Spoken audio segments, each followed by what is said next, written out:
Why is it that there's a gun shop on almost every corner in this community? Why? Tell you why.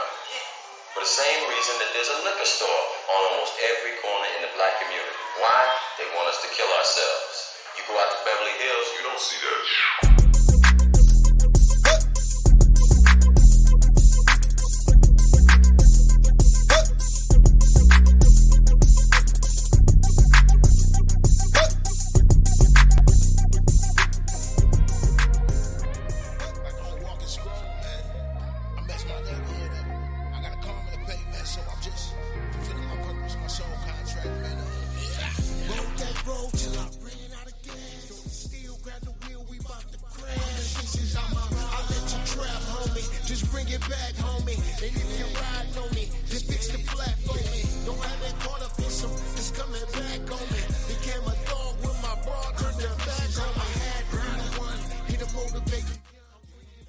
Hey everybody, it's your girl Nessa with This Is Insane News. Thank you so much for joining me.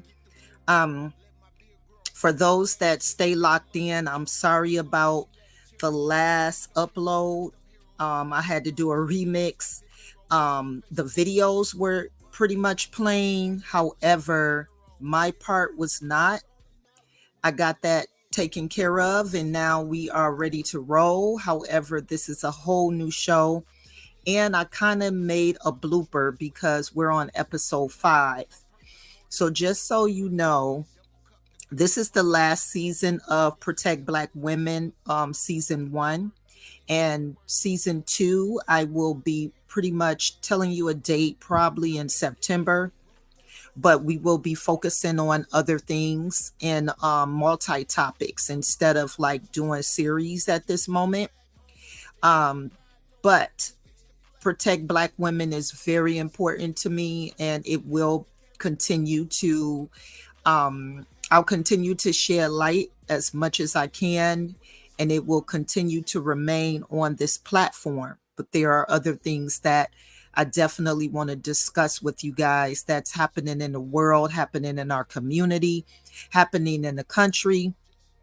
And I just want to give you that news in a different format, in a more urban format, a format where my peoples can break it down and understand without all of the propaganda and the red tape and all the big fancy words and all of that. I'm gonna give it to you real raw, and then you can go out and you can actually do research on your own to get more information. So that's how this works. Okay.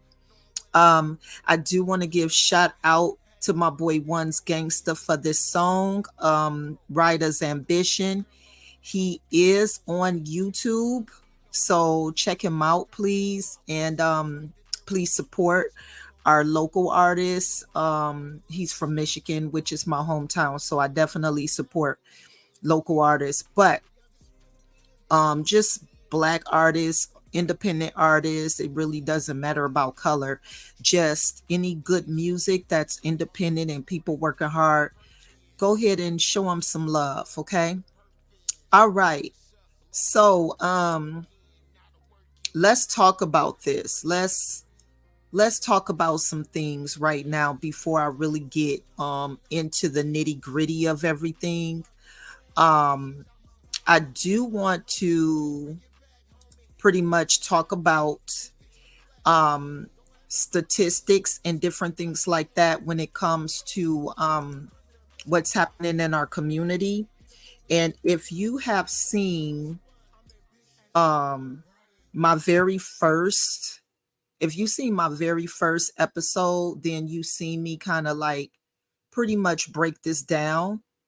So let me see if I can get this and share my screen and we discuss this again. Okay, so let's see.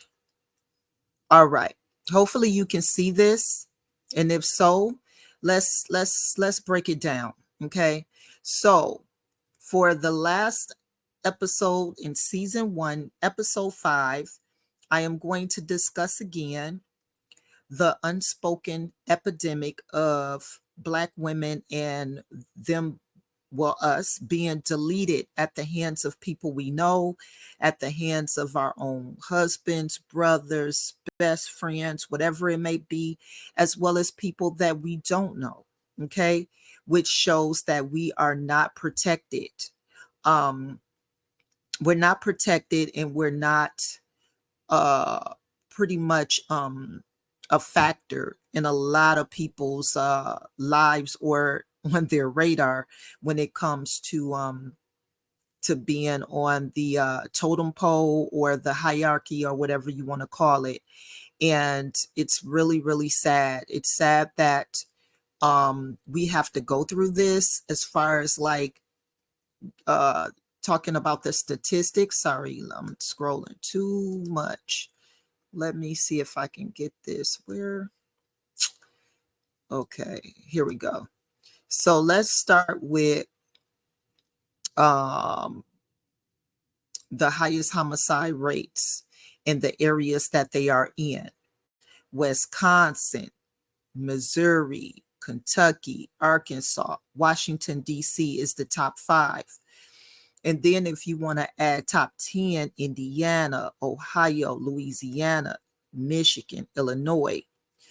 A lot of these places in the top 10 are Midwest states. And that is very alarming, and is very sad that there's such a disconnect in those states. Something has really got to give. We really have to start working together in improving who we are individually, and coming together collectively, so that we can help be a village to these children that's growing up.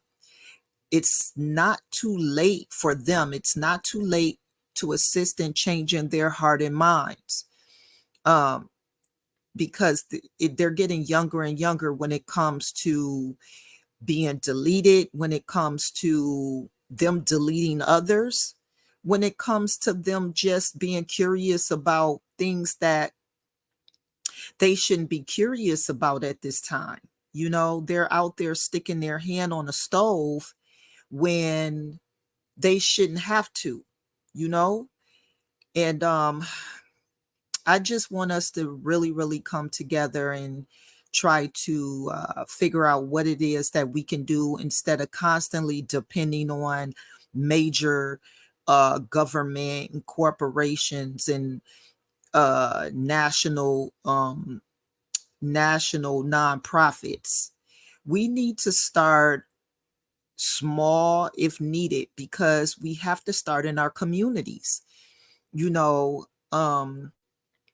And once we start in our communities and plant the seeds, and more men start coming up and seeing, becoming more self-aware in the things that they're doing, and more women become self-aware in the things that they're doing, and start really wanting to make a difference, then we will see a difference, because it starts within, period, you know.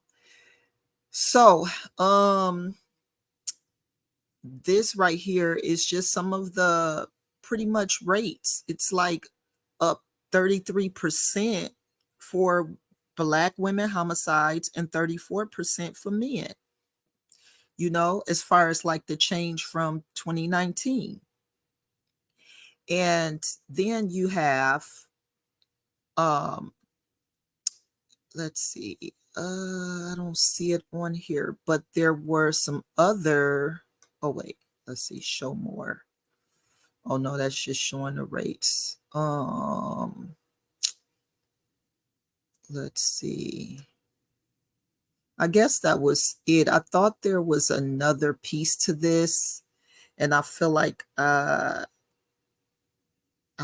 it was, but maybe not. So we'll just go ahead and just continue with the show. But I did want to at least bring that to you guys' attention. So let's get back on to the show. Now, before we fully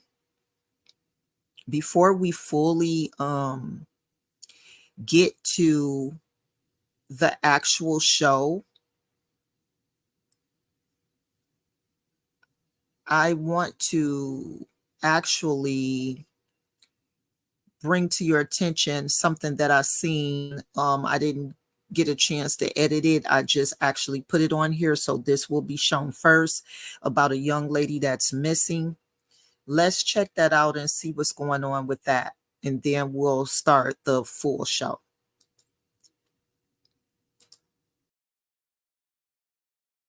Breaking news in the search for.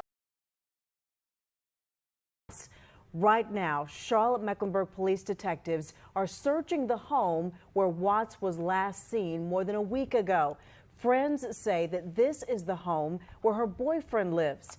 Here's the latest. Watts was last seen on July the 16th. Her car was found 2 days later in Anson County with her boyfriend unresponsive inside the vehicle. CMPD has not said if he is a suspect or a person of interest in their investigation. Tonight, though, officers are going in and out of his home. Channel 9's veteran crime reporter Glenn Counts is live along Pamela Lorraine Drive near that home tonight. And Glenn, what have you seen so far out there from the officers?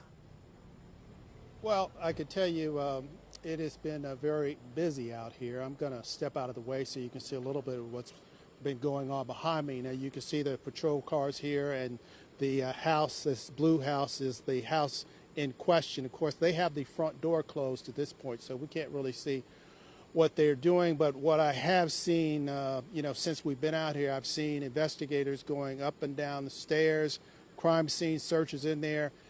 Investigators with the missing persons unit are heading this up, and they are also in the backyard. Now, from what we are being told, this search is not based on any sort of specific information. It is sort of to cover all of your bases sort of investigation.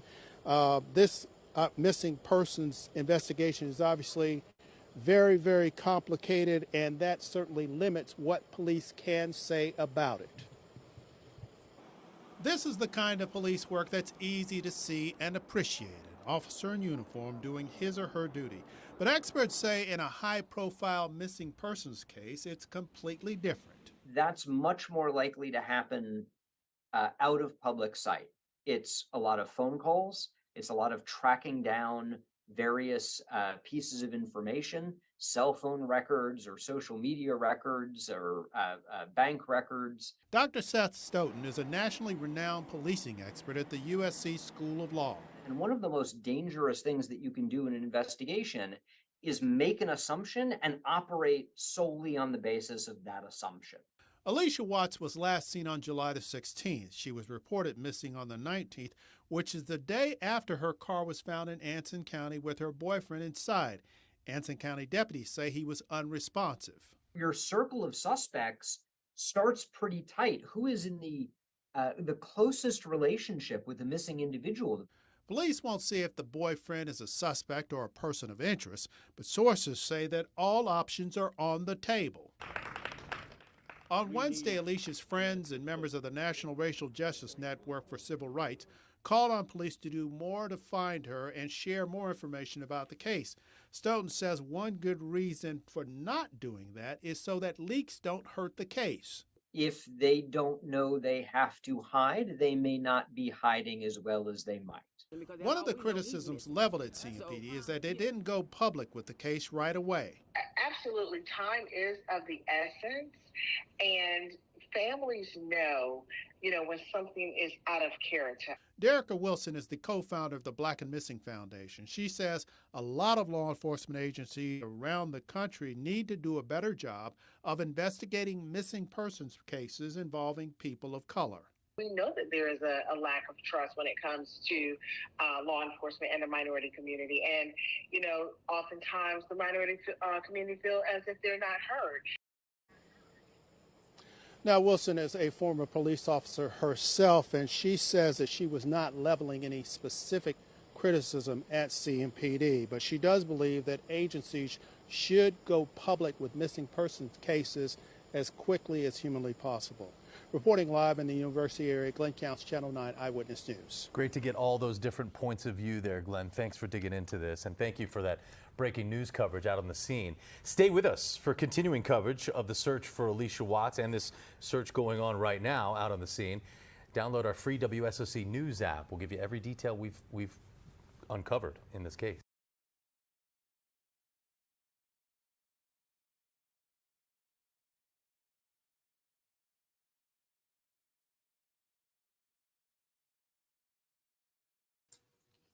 The search for Alicia Watts is on, but I have not seen anything at this time. So I definitely will be checking on that, just so you guys know. Okay. That's something that we need to kind of work together on too. Like when we see these missing persons videos and clips come up, we need to really be sharing them on our social media pages. We need to really be working at getting the just getting it out there. And I want to be a person that does that on my platform. And also, I do want to let you guys know that everything that I'm speaking on, because I don't think I said it yet, is educational purposes. It's for me to help enlighten the community or give you some game on what's happening so that you can run with it and you can go ahead and you can research on your own and you can learn. Also, I do want to share that. Let's see. I do want to share that I took clippings from some great people that I admire as far as like the work that they do. And one is Blackgirlunlost, Reckless Crime, some news clippings. But mostly these are Reckless Crime, True Crime, and Black Girl Unlost. And make sure that you follow their pages. I'll make sure that I put those in the link for you, in my YouTube link, as well as my Facebook. Okay. All right. Thank you so much for joining. Just so you know, if you just chimed in, this is Insane News, and we will be starting with the first clip of the night for our, and I'm just trying to just know, I hope you can read between the lines that I try to word properly, because we are not a freedom of speech country anymore. So now we have to really be cautious on these platforms for every little thing that we say, especially people of color. So I'm just trying to make sure that I don't get banned. Okay, I just started. All right. So unfortunately, I'm going to show a clip that is going to actually show the physical aspect of domestic situations in real, well, not in real time, but just to see what it looks like for those that don't know, so you can see how disturbing it is, and for those that do, so do know, so that we can kind of like see what we can do about it. Okay. And if you are the problem, then hopefully you seeing yourself through this man will help you, and you'll get the help that you need. Okay. And I'll make sure that I have those phone numbers at the bottom of the screen before we leave. All right. There is no sound to this.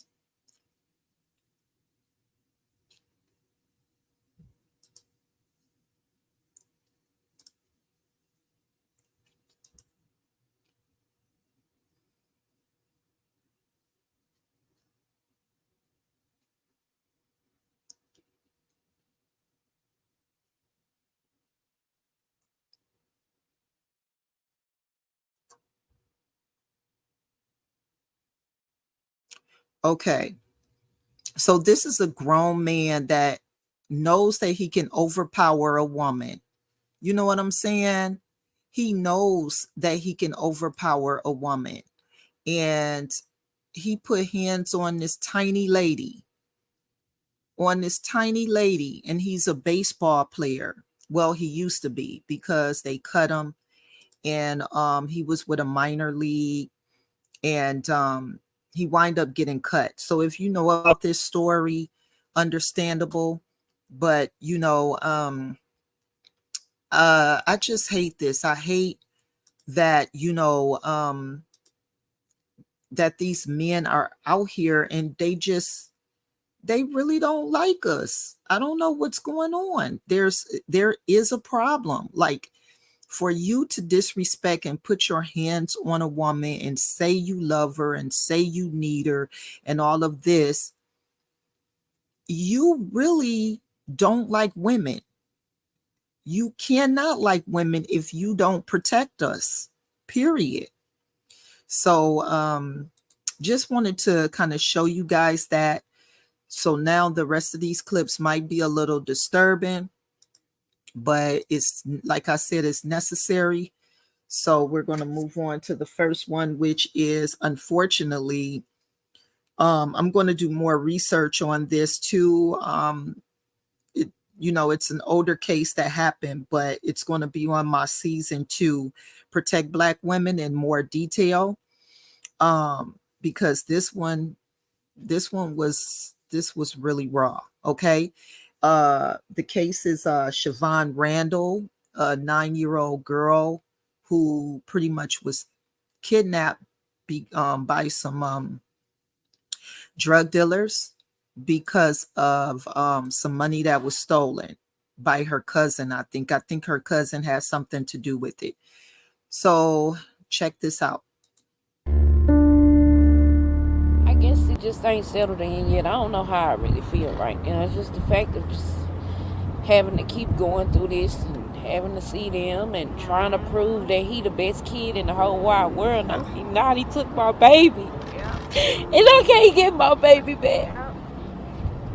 So whether they would have gave him 50 years, that wouldn't have been enough. It wouldn't have been enough. God gonna take care of that. Yeah. You got to let God take care of that. No, 18 years is not enough. It's not enough time period in the world to replace what we have lost due to this man's choices. It was all his choice as to why we are no longer with our babies. His choices.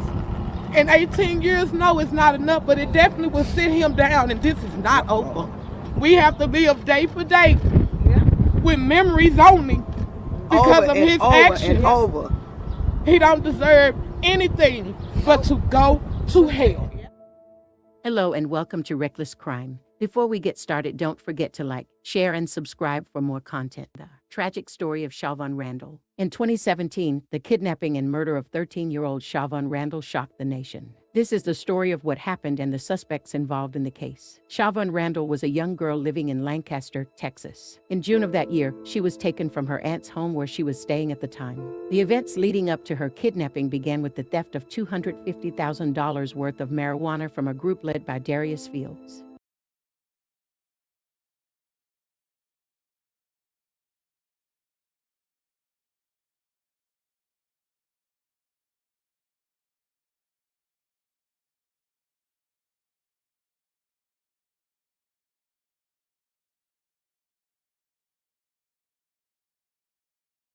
The original target of the kidnapping was Siobhan's cousin Ridaz Randall, who was Kendall Perkins' girlfriend at the time. After Siobhan's disappearance, an investigation was launched to find her. Days later, her body was found in an abandoned house in Oak Cliff, along with the body of 19-year-old Michael Titus, one of the suspects in her disappearance. These are the documents from multiple agencies here, Irving, Dallas County, the FBI. They explain this string of drug crimes and how a 13-year-old girl got caught in the middle of it all. The fate of 13-year-old Siobhan Randall may have been set at this Motel 6 in Lancaster, nearly a week before they found her body in an abandoned Oak Cliff home. Last Monday, Kendall Perkins told police he and 3 other guys robbed LaPortia Polly in room 116 and stole at least 22 pounds of marijuana. The pot allegedly belonged to Polly, Darius Fields, his cousin Devontae Onez, and Laquan Wilkerson, known in that circle as Owens' bodyguard. An arrest warrant for Owens says he went looking for the drugs, and with Wilkerson's help, kidnapped Siobhan, then called the girl's cousin using her phone and said, "Give us the drugs back or we're going to kill her." That cousin is Perkins's girlfriend and the young girl's only connection to any of this. The documents show police used FBI informants and cell phone records to connect the dots, arresting Onez and Wilkerson for kidnapping on the 28th and Polly and Fields on drug and firearm charges at an Irving motel the next day. But none of them led police here. It was a sixth person of interest, Desmond Jones, unknown to the media until today. The warrant says he told police, "Let's take a drive." Then Jones began to shake when they drove toward the house, saying, "R.I.P. to her and Mike T." Inside, detectives found Siobhan's body and Michael Titus, another suspect in the case. Several suspects were arrested in connection to Siobhan's kidnapping and death. Darius Fields was found guilty of organized criminal activity and sentenced to 55 years in prison. Was immediately in tears when asked about his upbringing and father. He spent most of my life in prison. He got out right after I got out of prison in 2015. Desmond Jones was also found guilty of organized criminal activity and sentenced to 99 years in prison. Laquan Wilkerson pleaded guilty to engaging in organized criminal activity and was sentenced to 40 years in prison. Davonte Owens was indicted on an aggravated kidnapping charge, but his case has not gone to trial yet. Darius Fields was the leader of a drug crew that planned and executed the kidnapping and murder of Siobhan Randall. However, none of them have been charged with murder. Laportia Polly was also connected to the disappearance and death of Siobhan Randall. She was sentenced to 4 years in prison and 2 years of supervised release on account of federal firearms charges. Officials said she bought a gun for Darius Fields, a convicted felon who is not legally permitted to buy firearms. During his trial, Fields denied any involvement in the kidnapping and took the stand in his own defense. He admitted to dealing marijuana and committing other crimes but denied any involvement in Randall's kidnapping and murder. He told the jury that they got it wrong. Desmond Jones had 2 outbursts during his trial and had to be restrained and forcibly removed from the courtroom. The first outburst happened when someone was leaving the courtroom and yelled something at him. The second outburst happened while Jones' sister took the stand in his defense.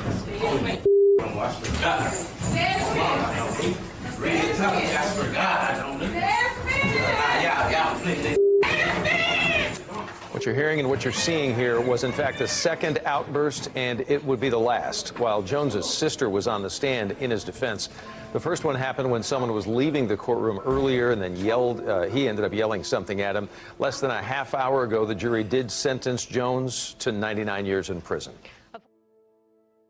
Dallas County prosecutors told the jury that Jones was connected to a violent South Dallas drug gang. In the summer of 2017, 2 armed men stole thousands of dollars worth of marijuana from Jones' drug gang associates. That heist set in motion a violent response from Jones and Darius Fields. Investigators said Fields targeted Lodoris Randall as payback for the marijuana heist. But authorities said they instead kidnapped Siobhan Randall, a young cousin of Lodoris Randall. Kendall Perkins was the boyfriend of Siobhan Randall's cousin, Lodoris Randall. He was involved in the theft of 22 pounds of marijuana from a motel room where Darius Fields and his girlfriend, Laportia Polly, were staying. Prosecutors said that Siobhan's kidnapping was retaliation for the stolen drugs. Perkins was later indicted on a charge of aggravated robbery in connection with the case, but the case has not gone to trial yet. After Siobhan's disappearance, Lodoris received threatening phone calls demanding the return of the drugs. At one point, the kidnappers called Lodoris from Siobhan's phone and threatened to kill her if the drugs were not returned. Lodoris admitted that she didn't immediately call the police after receiving the threats because she feared that Siobhan would be killed.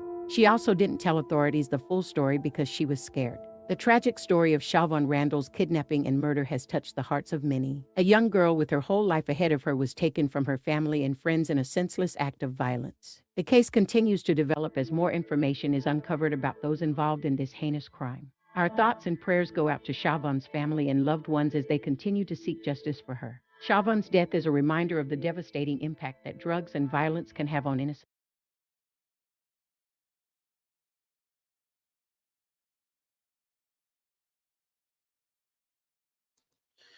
Okay, so this clip was muted for some reason. I don't know what was said, but that is the reason why there's little parts and pockets that we can't hear. and usually they don't really mute news clips, or, I don't know, but this one, it wasn't me. It's no technical issue. It's on their end. So I don't know what was said, but we were pretty much at the end. And like I said, this will be on the next season, in the first episode of Protect Black Women. And we'll do a deeper dive into this. It's just really sad that they said she was 9, but on here they're saying 13. So I guess, we're just going to say 13. But either or, she was still a minor. She was young. She had nothing to do with it. She didn't know what was going on. And it was just one of those situations where she was a family member of someone who, it was kind of like a 6 degrees of separation situation, where she just happened to, have a family member who was in love with a man who did something bad, and they took I guess the first person they could see, or whatever it may have been. But it's so sad, and I'm sorry for the family's loss and just this whole situation, which is drastic. So let's just keep our thoughts and prayers out to the family, even though this happened years ago. It's still happening now. So, it's even worse now. And just, these are things that we still need to look at and enlighten ourselves about. Okay. All right. So the next one is a young lady named Jennifer Bellamy. And unfortunately, Jennifer, had a husband that she was in love with, and she thought he was like, somebody that she could trust, and she was trying to get away. And, what he did to her and her daughter, which is also his daughter, it's insane. So check this out. She's my best friend. It's been almost a year since family members heard Tyresha Little's voice. I'm so sorry. This one is Tyresha Little's. I apologize about that. Tyresha actually was found in a dumpster or trash bags or something like that. So let's check this one out. The last time she was seen alive was on August 30th. It's a sad ending to the search for a missing Cleveland woman. Now, last Thursday, police found the remains of 41-year-old Tyresha Little inside a storage tote. 2 national organizations marched Cleveland streets declaring a state of emergency on missing, murdered, and unaccounted for women of color. Their stories rarely go viral. Some right here in Cleveland, like Roger McQueen, Tyresha Little.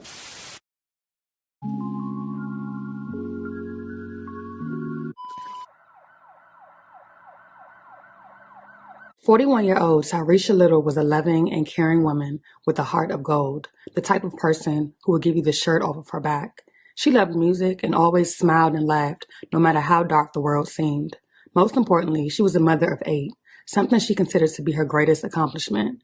Her children meant the world to her, and she meant the world to them. Nothing ever came between them. Although Tyresha had a brief stint with drug addiction, she had been clean for 2 years. Things were starting to look up for her, slowly but surely. But in the blink of an eye, everything would quickly change. Tyresha went missing on August 30th of 2022, and ever since then, her family has been searching and posting flyers with hopes of finding her. Just before 3:30 p.m. on July 20th, 11 months after her disappearance, Cleveland police will locate a body inside of a plastic storage bin in the back of an abandoned home in the 3700 block of East 129th Street. A disturbing discovery, a missing mom found in a plastic tote. Now, police just identifying her. Sadly, the body will be quickly identified as that of 41-year-old Tyresha Little. Police responded to the area after Cleveland homicide detectives received a tip that her body was located there. Officials with the Cuyahoga County Medical Examiner's Office are still waiting for test results from the autopsy, which could take 6 to 8 weeks. According to Crime Stoppers of Cuyahoga County, a bank card belonging to Tyresha was used by an unidentified woman at the Ago gas station located at the corner of Lee Road and Miles Avenue. The unidentified woman was captured on security cameras at the gas station. The woman was seen leaving the passenger side of a 2006 or 2007 white Honda Accord. Aside from this, no additional information has been released to the public. A week after the discovery, family members and friends are grieving and still looking for answers.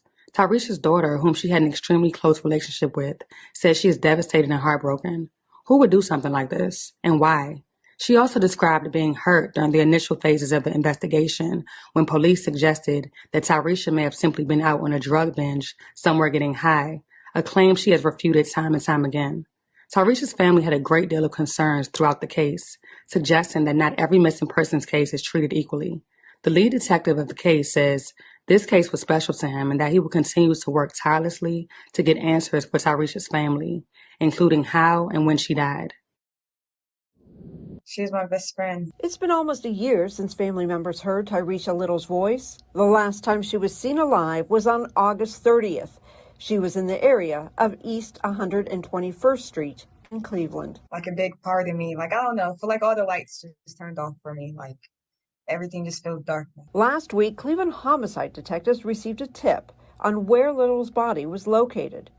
And last Thursday, her remains were found inside a storage tote in the backyard of a house in the 3700 block of East 129th Street. It's an active, ongoing investigation. Cleveland police detectives say someone used Tyresha's bank card to withdraw money from her account in November. According to police and Crime Stoppers of Cuyahoga County, this picture was taken from a security camera and shows an unidentified woman using Little's bank card at a gas station on the city's east side. The woman left the gas station and got into a white car. For the last almost a year, trying to find Tyresha. We always want to bring people back home and get them reunited with their families. Unfortunately, sometimes the cases turn out to be like this, and it's very difficult as an investigator, but it's definitely much more difficult for the family. Police say officials with the Cuyahoga County Medical Examiner's Office are still waiting for test results from the autopsy, so it could take 6 to 8 weeks before they know what caused Little's death. Little's daughter says she's grateful so many people helped look for her mother, but now she wants to get justice for her mother. We don't know how she got there and the way she was left, and etc. We need answers. Tyresha Little was a mother, a friend, and to Jamie Myhand. Tyresha was the type that would give you the shirt off her back. So she was like the life of the party. A sister. Now, when I talked to you earlier, you didn't call her a sister-in-law. You called her a sister. Sister. Is that what she is to you? She is. She's my sister. We always, hey, sis. Jamie has known Little for more than 20 years. They saw each other last September, and now she's still trying to wrap her head around the fact that that was the last time. I just can't imagine, my kids living without me. And as a mother, Tyresha, a mother of 8, first went missing on August 30th, 2022.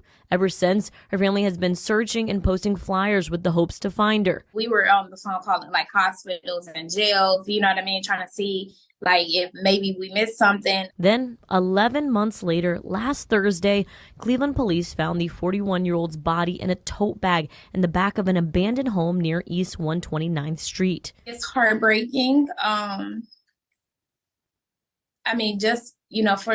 To be found like that is very devastating. Though the cause of her death is still under investigation, it's the ending the family hoped wouldn't be a reality. Jamie says she hurts for Tyresha's mother and her kids, wishing she could just see her one more time.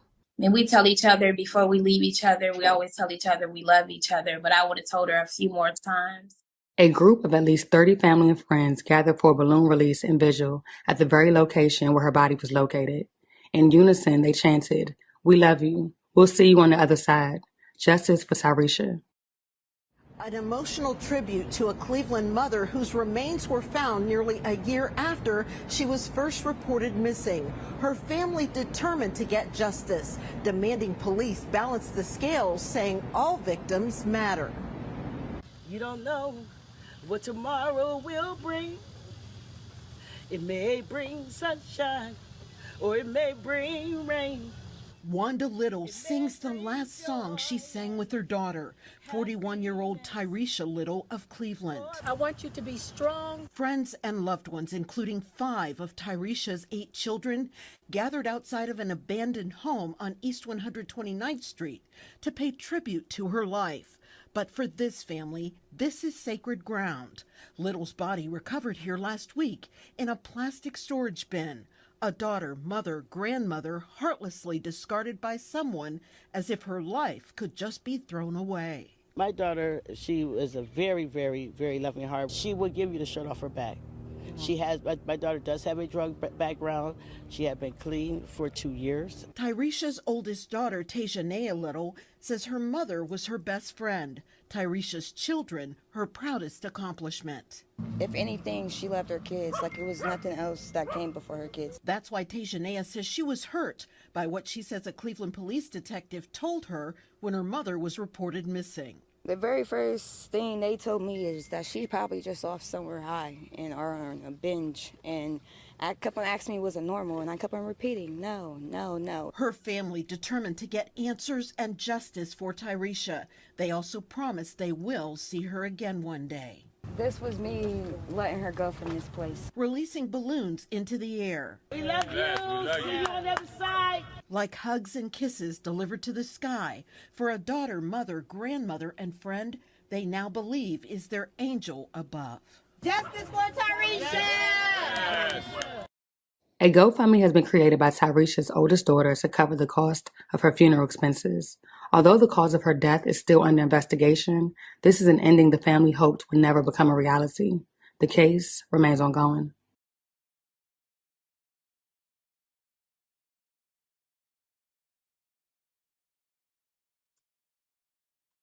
This is really so sad. And there's a couple of things that I want to discuss about this clip and this situation. And one is Tyresha Little's struggled with an addiction before. Okay. We don't know her circumstance at the end of her life. But she was clean for 2 years. So that's definitely saying something about her and her strength. And having 8 children, that was a blessing that God provided for her, and her family and friends, of course, they love her and they're going to only make sure that the things that they say is going to be what they remember her by and how she touched them. But I'm going to tell you now, one of the biggest problems and disconnects in the community, and I don't understand why the police and the government do not see it, is because they don't have empathy. They lack sympathy and everything else when it comes to us, when it comes to women, when it comes to situations, when it comes to the kids and the community. And I'm not saying all, but one of the first things that young lady said was because of the fact that her mother used to have a drug problem, that was the number one thing the police said to her was she probably was out binging. And maybe they didn't say it in those words, but they said it. And she said it in her words because she knew what they meant. It's wrong. It does not matter if she had a chemical imbalance or not. She deserves the same respect as somebody that probably never had a drink, never had a smoke, never did anything in their life. When it comes to respecting human beings and them being victims of something as detrimental as that, how do you even fix your mouth to judge somebody, And that's so disheartening. And then they wonder why we really don't trust them. And that's one of the reasons right there, because of the fact that they will look at our past, but not look at our present. When somebody look at you, they should be looking at what you are contributing to society now, how you are as a person now. What did you go through in your life to make you stronger and better, and they see it on you? That should be what you are judged by. Sorry, I just had to go on that rant. And they actually will give more respect to a hitter and a thief than a person with a chemical imbalance, or a person that may, sell themselves, their body. And both of those things, the chemical imbalance and the body situation, sometimes it's a trauma situation that really needs some assistance and guidance and help in. It's something that is deeper than, them just making those decisions.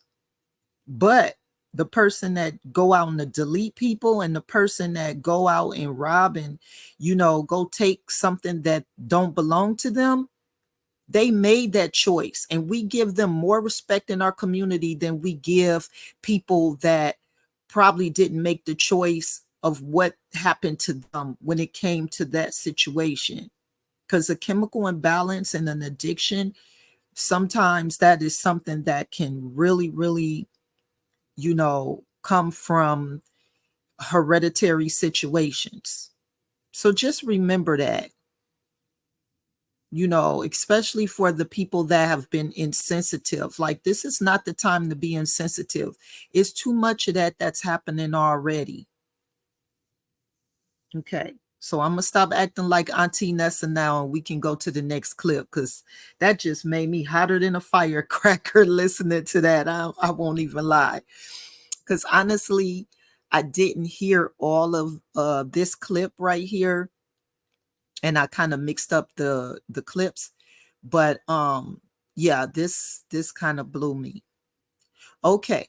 All right. We're gonna get to Jennifer Bellamy, and her daughter, or Belomi, sorry, and her daughter.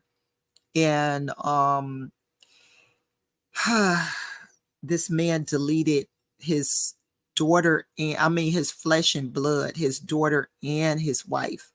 And this was just so painful to see. So I'm gonna let y'all check this out.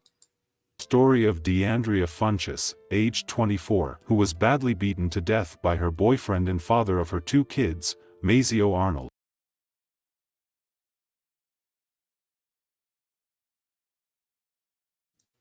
Okay, I am so sorry. For some reason, I don't know what happened to Jennifer's clip.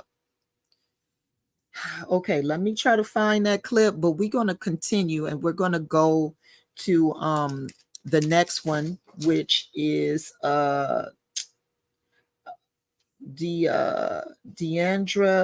Funchess. I think I'm saying her name right, but we'll go to her clip, and by that time, Jennifer, I guess I'll just show at the end.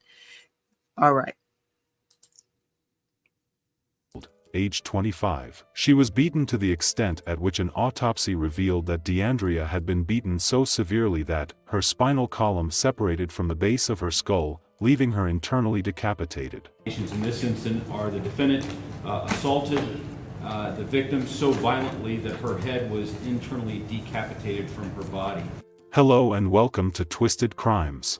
Subscribe and hit the like button for more stories. The family saying they were talking with the mother of 2 suspected killer for months, not knowing he was a suspect in her death. This story will be taking us to Cincinnati, Ohio. Cincinnati, Ohio is a bustling city located in the southwestern part of the state, straddling the Ohio River, bordering Kentucky and Indiana. The city is known for its rich history, diverse culture, and thriving arts and entertainment scene.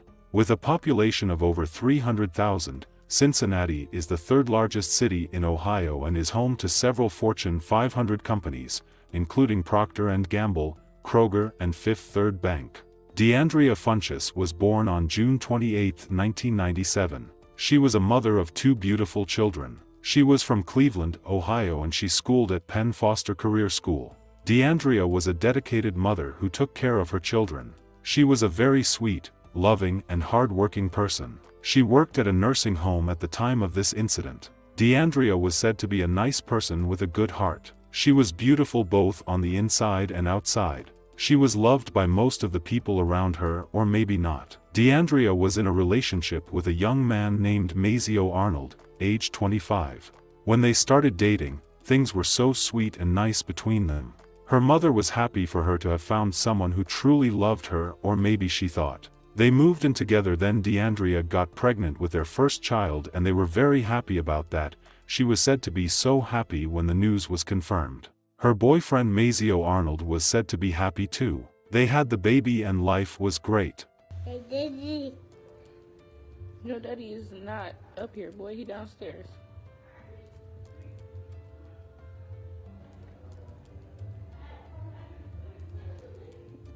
Why is you drooling on me like that? They learned about the second pregnancy too, and it was all the same all over again. They had a great bond and was building a family together. She was usually posting the kids on social media, telling friends and families how much they meant to her.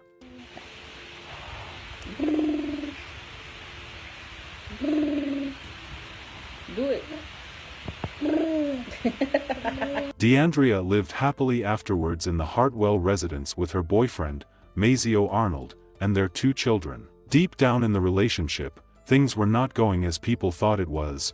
They argued sometimes, but most relationships do go through that at times. The most important thing is how matured both parties are and how they can solve the issue at hand without any violent incident. Unfortunately, that was not how Mazio Arnold took it when things went left a little bit. On February 15, 2022, during a domestic issue, Mazio, who was the protector of her and their 2 kids, got so upset and he did something very bad. On February 15 at 2:50 a.m., officers went to the 300 block of West Galbraith Road for a deceased person call. Police determined the victim was unresponsive, and Cincinnati Fire Department officials declared her dead at the scene. She was identified as 24-year-old DeAndrea Funches. Mazio told the police she had been doing too much drugs lately, which was most likely what caused her being unresponsive at the time. Her family did not have much to say about the incident, especially that she had a bit of not so smooth past. Months after the incident, DeAndrea's family members continued to keep in touch with Mazio after DeAndrea's passing, as they all tried to make sense of her tragic death. They were supportive of the now single dad, and they did everything to help him out. They visited him, gave him food, babysat the kids, and showed him all the kind of love they could. To their utmost surprise, after 6 months of DeAndrea's passing, the police department contacted her family to let them know how DeAndrea had really died. They told them it was a homicide and she had been brutally beaten to death.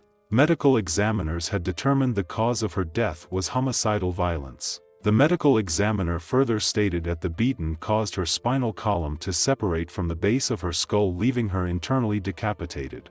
In a layman's word, her head was only held together with her body by her skin. On July 13, 2022, Arnold was arrested and charged with DeAndrea's murder. A man accused of brutally beating a woman to death facing a judge. 25-year-old Mazio Arnold is accused of killing 24-year-old DeAndrea Funches back in February. It happened on West Galbraith Road in Hartwell. Cincinnati police are saying that Funches died there at the scene.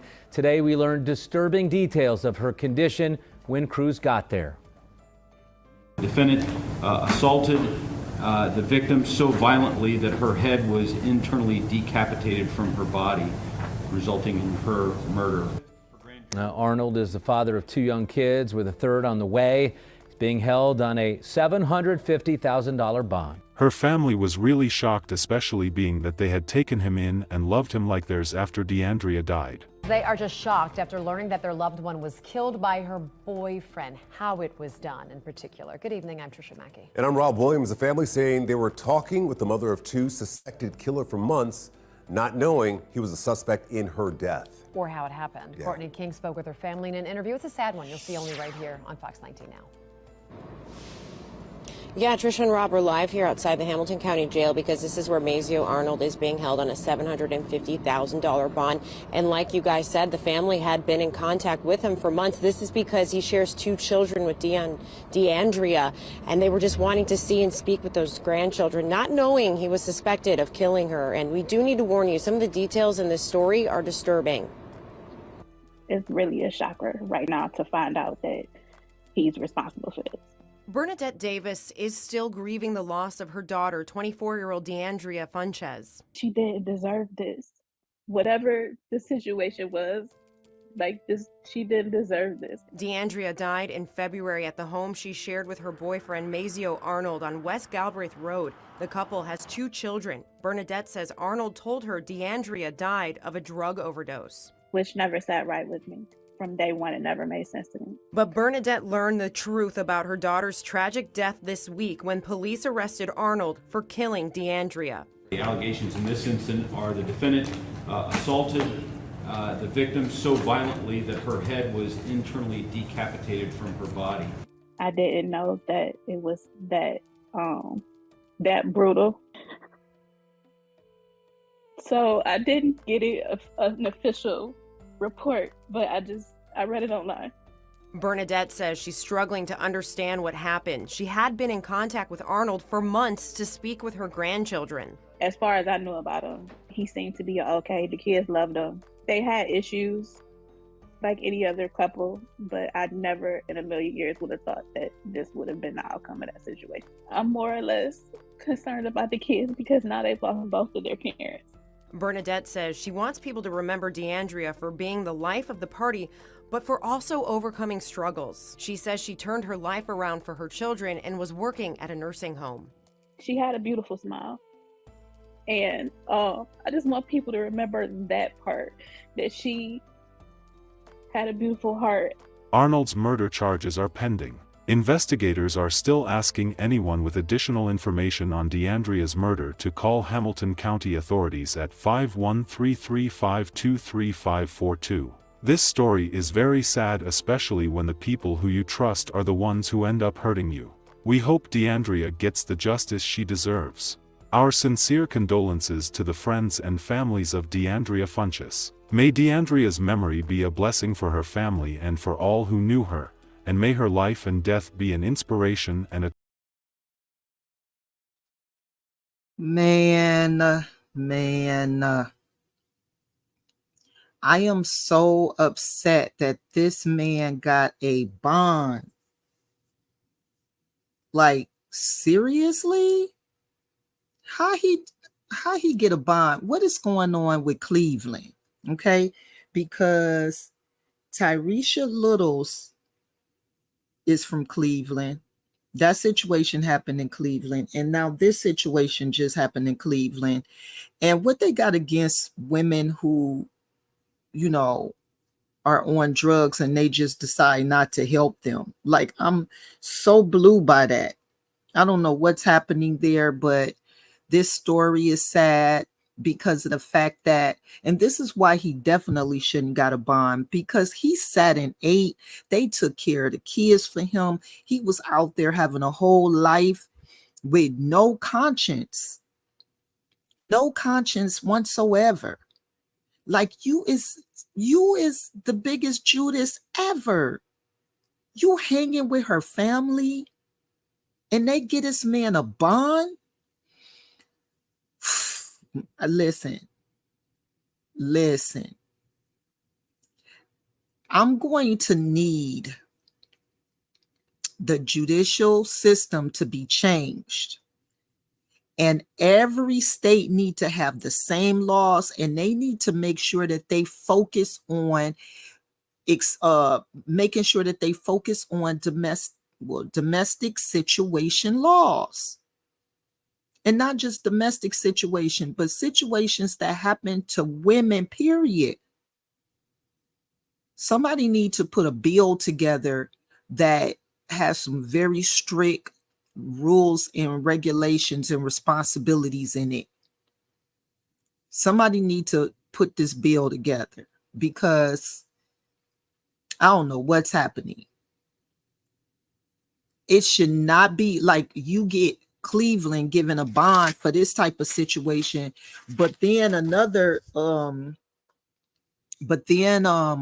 somebody else in a different state with this same situation gets no bond. It should not be a bond for certain specific situations that is detrimental, such as this. But okay. Child, listen, I have been, this is like, where's Waldo? Because I am destined to show Jennifer. So I wind up finding the clip. For some reason, I lost the clip. I'm sorry, everybody. But I'm going to show this clip before I even go to the next one, which is going to be the last one. So let's check out, once again, the clip that I have been anticipating for the for the past former 3 clips. Jennifer Belomi and her daughter, who has passed this earth by the hands of the by the hands of her husband, and her daughter passing by the hands of her father. All right, check this out. This young man is still out there. We have not found him yet. He took my baby's life away, my niece's daughter. So please be posted. Please be on the lookout. Help us. Andre England, a man who had been on the run for nearly a week. It was just last week Wednesday when cops say England shot and killed his ex-wife, Jennifer Bellany, and her teenage daughter, Anastasia. The crime happened in broad daylight in a parking lot in North Lauderdale in the 7900 block of Tam O'Shanter Boulevard. When deputies arrived, they found the girl and her mom both dead near her car, seen with its doors open.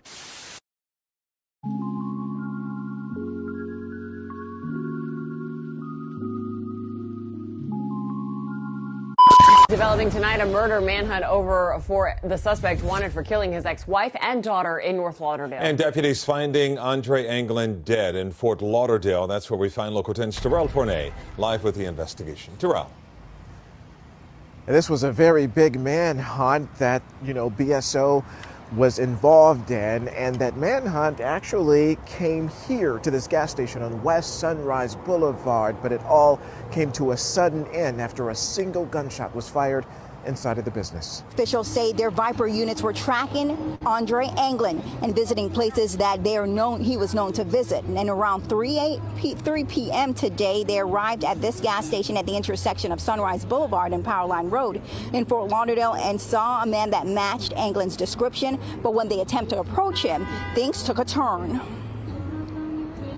The deputies went inside that business. They learned that England was in a restroom inside the business. When deputies attempted to make initial contact with England, they heard a gunshot. The deputies went inside the restroom. They discovered England deceased inside that restroom. The manhunt for a double murder suspect came to an abrupt end Monday at this Circle K gas station where BSO's Viper unit, a team trained in dealing with violent criminals, tracked and cornered Andre England, a man who had been on the run for nearly a week. It was just last week Wednesday when cops say England shot and killed his ex-wife, Jennifer Bellany, and her teenage daughter, Anastasia. The crime happened in broad daylight in a parking lot in North Lauderdale in the 7900 block of Tam O'Shanter Boulevard. When deputies arrived, they found the girl and her mom both dead near her car, seen with its doors open. Despite their overwhelming grief, relatives made a direct public appeal to the man accused of pulling the trigger. Turn yourself in. Bring us peace, Andre. We did nothing but good to you. Fast forward to this Circle K gas station at West Sunrise Boulevard and 9th Avenue in Fort Lauderdale, where BSO deputies converged just before 6 p.m. Here they learned England was in a restroom, but when they tried to make contact with the murder suspect, they heard a shot. That's when cops forced their way inside of that bathroom and found England dead from a self-inflicted gunshot wound. In a statement, Broward Sheriff Gregory Toney called England a coward for taking his own life instead of facing justice for the heinous murders he committed. And England's remains right now are in the custody of the Broward Medical Examiner's Office. They will determine an official cause and manner of death, but BSO at this point, they are pretty confident that the end result was suicide. No one else was injured in this incident.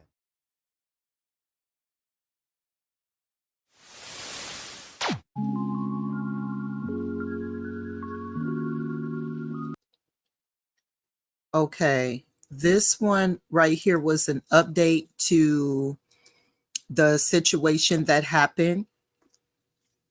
And in the second part, season 2, I'll give more detail on this. It was really bad and excruciating, but I'll talk about some of it. She definitely was a spiritual woman, and I don't know what her background is, but I do believe that she had Christian roots or beliefs. And for some reason, he became like they were high school sweethearts. And I think that, she started becoming more ambitious and growing, and he started declining and just, was just had a lack of ambition. But they had 3 kids together, 2 sons and a daughter. And I guess it just snapped. I don't know if he was jealous, insecure, but in this situation, this is one of them situations where it like, even though that they wind up getting a divorce or they were separated or whatever it may be, she prayed for him in the middle of the night when he would call saying he wanted to delete himself. She told him she would help him to, get a place. She, was still trying to be in his life, even though she had let him go. And that's the part that hurts, that hurts, as well as them being high school sweethearts. So she totally trusted him with everything she had. She never in a million years probably thought that this situation would happen. But we don't know everything that was going on behind closed doors. But what I can say is that the red flag that I heard was when he said he wanted to delete himself, and he kept calling her in the middle of the night because he was depressed. To really help somebody is to get them the help they need. Sometimes we got to step back, and it wasn't her responsibility to continuously try to provide shelter for this man or try to do anything of that multitude, because they were no longer together. But she did that because majority of us women are nurturers. Even if we let you go, we still care what happens to you. And she got 3 kids by him, and they have a very long history of high school, all the way till whenever their time was terminated. But I'll show the more extensive video on the second season in September. Don't know the date yet. It's TBD at this time, but just continue to stay locked in. So before we get out of here, I have one more clip that I wanted to show you. And this is actually a bonus clip because this clip happened at the very end of me like getting my edits together, and I just was like, this has got to be discussed. This has got to be discussed with my sisters, okay? And this is what I be talking about when I say vetting is so important. So this young lady name is, I think, Shanika Bogan. And I'm just gonna let you guys take a look for yourself. Your mama massage. Then Barry says, I know he went in the bedroom and shut the door. And he came out, told my grandson she's taking a nap. Get you some cereal to snack on and I'll be back. And left. I want him to turn himself in. William Bogan is Shanika's brother. It don't make no sense to me because I know it's nothing she could have did to make him like that was a clear act of evil, man. This is the story of Shanika Bogan, a strong and caring woman who tragically fell victim to a heartless and dangerous individual. Shanika was hardworking and known for her warm personality and kind heart. Her 2 young boys were her world, and she spared no expense to fulfill their every wish. However, Shanika's life took a dark turn when she met 28-year-old Kendall Beasley, a man with a dark past. 3 weeks after being released from prison, Kendall would take Shanika Bogan's life with her children present, altering the lives of her friends and loved ones forever. Welcome to Viral Crimes. Subscribe and hit the bell icon for more stories. This story takes us to Dayton, Ohio. 31-year-old Shanika Bogan, a resident of Dayton, was a devoted mother to 2 little boys, a 4- and 10-year-old. She had a loving relationship with her 2 young boys and always put their well-being above everything else. She was known for her love of cooking and trying out new recipes she discovered on Facebook. Shanika had a chance encounter with 28-year-old Kendall Beasley when she cut her finger while working at Wendy's. According to her mother, she went to seek medical attention at an urgent care where she met a really nice guy by the name of Kendall. He appeared to be a friendly person. Shanika really liked him and even told her mother about him. After a few days, Shanika informed her mother that Kendall had run into some legal troubles and was heading to prison. Concerned, Shanika's mother conducted some research and discovered Kendall's criminal past. He had been charged with horrifying offenses, including sexual assault, kidnapping, assault, resisting arrest, aggravated burglary, and intimidating a witness. Despite the severity of his crimes, a plea agreement led him to plead guilty to lesser charges, resulting in a 6-year sentence at London Correctional Institution. Kendall's release from prison on April 5, 2021, marked the beginning of a horrifying nightmare for Shanika and her family. It is unknown what the nature of their communication was during his time in prison or after he was released, but for Kendall, things didn't go as he hoped, and this rejection seemed to have fueled his anger and resentment. On April 29, 2021, Kendall Beasley, who had been released from prison just 24 days earlier for a different crime, sneaked into Shanika's apartment after a delivery driver left the building. According to Shanika's mother, he forcefully entered Shanika's apartment, taking her door key in the process. After Kendall left, Shanika attempted to change the locks but was unsuccessful. Kendall returned, and what followed was a night of unimaginable terror for Shanika. Kendall subjected Shanika to unspeakable acts of violence and torture. According to Shanika's mother, Shanika's 2 young boys arrived home from the babysitter during the assault and were told to go to their rooms and stay there. Kendall then turned up the television in their room and shut their door. As Shanika had not been permitted to prepare dinner for her boys, they had grown hungry by that time. During the terrifying ordeal, her son opened the bedroom door and asked about what he was doing. Kendall deceitfully replied that he was about to give Shanika a massage. After carrying out the heinous act of strangling Shanika, he callously informed her son that she was merely taking a nap and suggested he have some cereal as a snack. When Shanika's son tried to eat his cereal at the table, Kendall ordered him to eat in his room, but the young boy informed him that his mother didn't allow him to eat in his room. Unmoved, Kendall coldly stated, "You're gonna eat in your room tonight." Tragically, Kendall's brutality escalated, leading to Shanika's death by strangulation. He fabricated a lie to her young son, telling him that she was merely taking a nap. After committing this heinous act, Kendall heartlessly covered Shanika's lifeless body with a blanket, as if she were peacefully asleep, before departing with chilling words, "I'll be back." The next morning, Shanika had to be at work by 6 a.m. Her mother arrived at her apartment around 5:15 a.m. As she usually sent a text to let Shanika know she was on her way. Once at the apartment, Shanika's mother waited for a while, but there was no response from her daughter. She assumed Shanika might have overslept and went back home. However, a sense of unease lingered, and Shanika's mother couldn't shake off the feeling that something was terribly wrong. Trusting her instincts, she decided to return to her daughter's apartment. While on her way back, she called Shanika's phone, only to have it go straight to voicemail. This was highly unusual because Shanika never allowed her phone to die. Upon arriving again at the apartment, Shanika's mother made a heart-wrenching discovery. Her daughter's lifeless body laying in bed, covered as though she were sleeping. It was a devastating moment, and Shanika's mother realized that something horrifying had happened to her beloved daughter. The truth later unfolded: Shanika had been brutally murdered, and her mother had to face the unbearable pain of losing her precious child to a heartless killer who left her lifeless body in the home with her 2 young boys. The devastating discovery of Shanika's lifeless body left her family in sheer agony. Her mother, Tracy Berry, expressed the pain of finding her daughter and knowing that her grandchildren had been in the apartment all night with their mother's lifeless body. Kendall Beasley went on the run after the murder. He's the devil.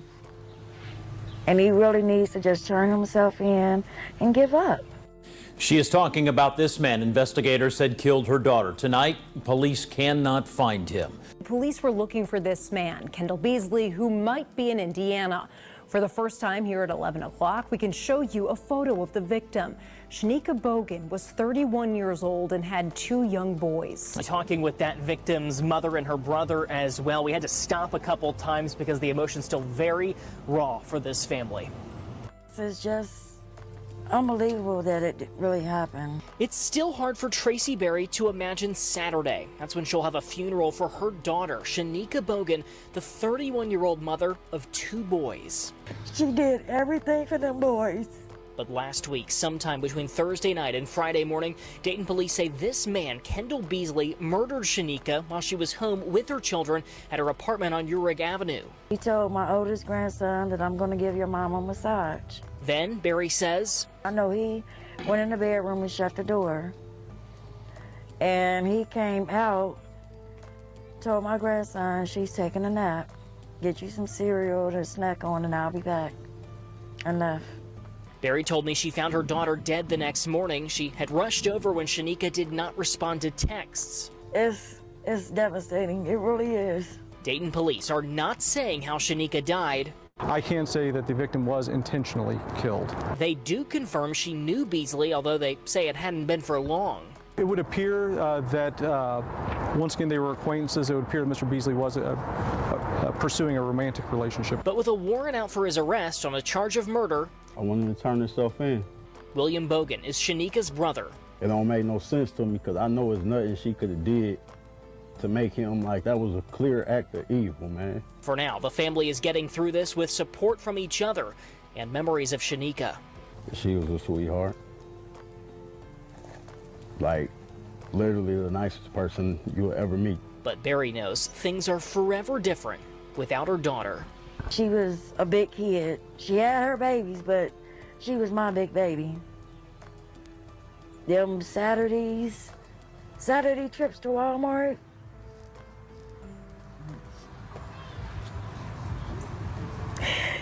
won't be the same.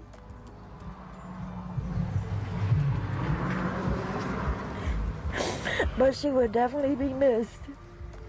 Authorities located Kendall, and he was arrested and charged with Shanika's murder. We have new information on a homicide investigation in Dayton. Police arrested Kendall Beasley in connection with the death of Shanika Bogan. Court records show Beasley is facing murder and felonious assault charges. Dayton police and U.S. Marshals arrested him this morning. This is video of him being walked into the Montgomery County Jail. Authorities found 31-year-old Shanika Bogan dead at an apartment on Urick Avenue early Friday morning. They say Beasley and Bogan knew each other for a short time before her death. He pleaded guilty to aggravated murder and a repeat violent offender specification. During the sentencing hearing, Beasley expressed remorse and prayed for forgiveness from Shanika's family and friends. His attorney acknowledged his deep regret for his actions and the harm caused. The court sentenced Kendall Beasley to 25 years to life in prison, taking into account the seriousness of his crime and the danger he posed to society as a repeat violent offender. Shanika's family, while still grieving the loss of their beloved daughter and mother, hopes that justice will be served through Beasley's lifetime imprisonment. They have a sign outside their home that reads, "Justice will be served," reflecting their desire for him to remain behind bars for the rest of his life. The pain and grief Shanika's family endured are immeasurable. They plan to keep her memory alive and continue celebrating her life on special occasions, even though she is no longer physically with them. Shanika's children will grow up without their mother, but the family remains determined to support and love them as Shanika would have wanted. As for Kendall Beasley, his fate is sealed, and he will spend years behind bars to contemplate the gravity of his actions. The hope is that his sentence brings some closure and comfort to Shanika's family, but they remain cautious, fearing the possibility of parole, which could shatter their sense of justice. For now, they hold on to the memory of their beloved Shanika, a caring and devoted mother who deserved so much better than the tragic fate she met at the hands of a heartless killer. What happened to Shanika was a tragedy. There was no reason for Kendall to take her life, and to take those 2 little boys' mother from them in their presence is unbelievably cruel. My condolences to her friends and family. May you continue to heal and one day find peace. Thanks for watching, and I will see you in the next video. I'm just gonna say this. Did y'all see the look on those young men's faces in the video? Kendall better be happy that the police found him first, okay? Because they were just capping and saying what, you know, they needed to say in front of the you know, like the anchors, the news anchor or whatever. But the look on them faces, the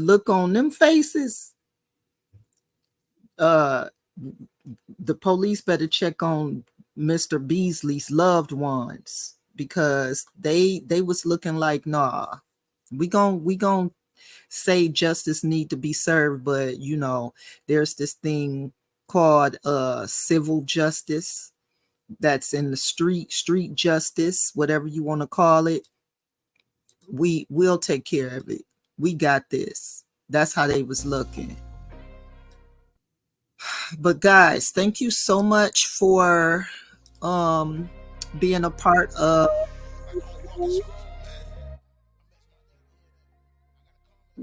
Thank you for you know, locking in with me, and I totally appreciate it. Listen, I'm getting better now. Listen, I'm doing everything behind the scenes, okay? So bear with me.